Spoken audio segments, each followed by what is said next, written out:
തനിക്കെതിരെ വ്യാജ പ്രചാരണങ്ങൾ നടത്തുന്ന പ്രതിപക്ഷത്തിനെതിരെ കടുത്ത ഭാഷയിൽ ആഞ്ഞടിക്കുകയാണ് മുഖ്യമന്ത്രി വി ഡി സതീശൻ. മുഖ്യമന്ത്രിയായത് മുതൽ സർക്കാരിനെതിരെയും അദ്ദേഹത്തിനെതിരെയും തെറ്റായ കാര്യങ്ങൾ പറഞ്ഞുണ്ടാക്കാൻ പ്രതിപക്ഷം കഠിനമായി ശ്രമിക്കുന്നുണ്ട്. ഏറ്റവും ഒടുവിൽ മുഖ്യമന്ത്രി എല്ലാ പത്രസമ്മേളനങ്ങളിലും കളവു പറയുകയാണെന്ന ഗുരുതരമായ ആരോപണമാണ് പ്രതിപക്ഷം ഉന്നയിച്ചത്. എന്നാൽ ആരോപണങ്ങളുടെ മുറിയൊടിക്കുന്ന രീതിയിലാണ് വാർത്താ സമ്മേളനത്തിൽ നിന്ന് മുഖ്യമന്ത്രി വി ഡി സതീശൻ മറുപടി നൽകിയത്. നിയമസഭാ തെരഞ്ഞെടുപ്പിന് മുൻപ് തനിക്കെതിരെ ഇടതുപക്ഷം നടത്തിയ വ്യാജ ക്യാമ്പയിനുകളുടെയും അപവാദ പ്രചാരണങ്ങളുടെയും തുടർച്ചയാണിതെന്ന് അദ്ദേഹം തുറന്നടിച്ചു. തിരഞ്ഞെടുപ്പിൽ കനത്ത തിരിച്ചടി നേരിട്ടിട്ടും പ്രതിപക്ഷം ഇന്നും അതേ രീതി തന്നെ തുടരുകയാണെന്നും അവർ അത് തുടർന്നോട്ടെ എന്നും തികഞ്ഞ ആത്മവിശ്വാസത്തോടെ അദ്ദേഹം പറഞ്ഞു. എന്നാൽ ഇത്തരം കുപ്രചരണങ്ങൾക്കൊന്നും ജനങ്ങളെ തെറ്റിദ്ധരിപ്പിക്കാൻ കഴിയില്ലെന്നും കഴിഞ്ഞ തെരഞ്ഞെടുപ്പിൽ തന്നെ കൃത്യമായ വിധിയെഴുത്തിലൂടെ കേരളത്തിലെ ജനങ്ങൾ അവർക്ക് വായടപ്പിക്കുന്ന മറുപടി കൊടുത്തു കഴിഞ്ഞതാണെന്നും മുഖ്യമന്ത്രി വ്യക്തമാക്കി. ആ ദൃശ്യങ്ങളൊന്ന് കണ്ടു നോക്കാം.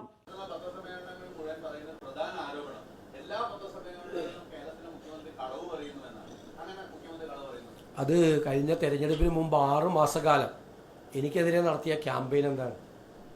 എനിക്കെതിരെ നടത്തിയ ക്യാമ്പയിൻ എന്തായിരുന്നു? 6 മാസം. അവർക്കെന്തോ അവിടെ എന്തോ ഒരു പ്രശ്നം ഉണ്ടായി AK എല്ലാവർക്കെതിരെ. അപ്പോൾ ഞാൻ പറഞ്ഞു അവരെ മാറ്റരുതെന്ന് പറഞ്ഞു. കാരണം അവരാണ് എനിക്ക് വേണ്ടിയിട്ട് ക്യാമ്പയിൻ നടത്തിക്കൊണ്ടിരിക്കുന്നത്. അവർ ആ ക്യാമ്പയിൻ ഇലക്ഷൻ കഴിഞ്ഞിട്ടും തുടർന്നുകൊണ്ടിരിക്കുകയാണ്. സോഷ്യൽ മീഡിയയിലും മറ്റു കാര്യങ്ങളിലും അവർ തുടരട്ടെ. കാരണം കേരളത്തിലെ ജനങ്ങൾ അതിന് നല്ല വിധി എഴുതി മറുപടി കൊടുത്തിട്ടുണ്ട്. എനിക്കെതിരെ വ്യക്തിപരമായി നടത്തി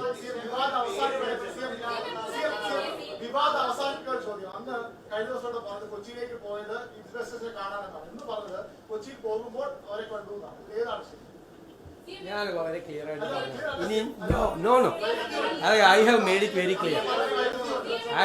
ഇറ്റ് വെരി ക്ലിയർ. ഇനിയൊന്നുമില്ല.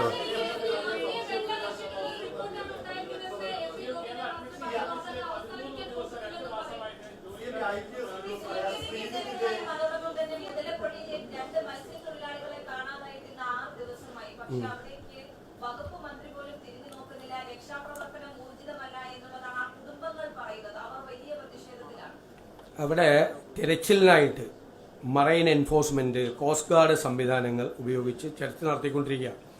ആഴക്കടലിൽ തെരച്ചിൽ നടത്താനായി കോസ്റ്റ് ഗാർഡിന്റെ വെസലുണ്ട്, നേവിയുടെ ഹെലികോപ്റ്റർ ആവശ്യപ്പെട്ടിട്ടുണ്ട്. അവരെത്തി തെരച്ചിൽ നടത്തിയിരുന്നു.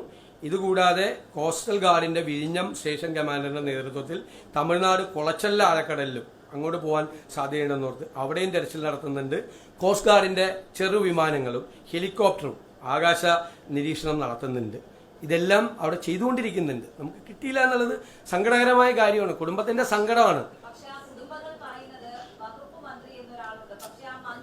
നിങ്ങളത്